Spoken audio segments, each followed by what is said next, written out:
మిగిలిన డీటెయిల్స్ చూద్దాం. పరిశ్రమల ప్రస్తుత అవసరాలకు అనుగుణంగా ఐటీఐ పాలిటెక్నిక్ల సిలబస్ అప్గ్రేడ్ చేయాలని ముఖ్యమంత్రి రేవంత్ రెడ్డి ఆదేశించారు. సిలబస్ మార్పునకు కమిటీని నియమించి నిపుణుల సలహాలు సూచనలు స్వీకరించాలన్నారు.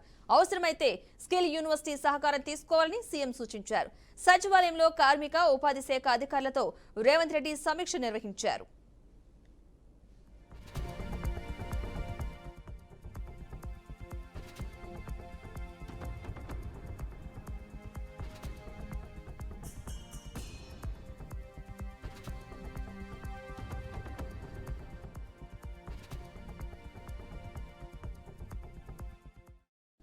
రాష్ట్రంలో ఐటీఐలను అడ్వాన్స్డ్ టెక్నాలజీ సెంటర్లుగా మారుస్తున్నందున సిబ్బంది కొరత లేకుండా చూడాలని సీఎం తెలిపారు.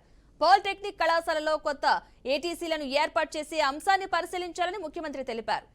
ఐటీఐలు లేని అసెంబ్లీ నియోజకవర్గాలను గుర్తించి నివేదిక ఇవ్వాలని ఆదేశించారు. అదేవిధంగా రాష్ట్ర వ్యాప్తంగా 100 నియోజకవర్గాల్లో ఐటీఐ ఏటీసీలు ఉండేలా చర్యలు చేపట్టాలని సీఎం తెలిపారు. ఐటీఐ, ఏటీసీ, పాలిటెక్నిక్ కళాశాలను స్కిల్ యూనివర్సిటీ పరిధిలోకి తెచ్చేలా విధి విధానాలు రూపొందించాలని సీఎం అధికారులను ఆదేశించారు.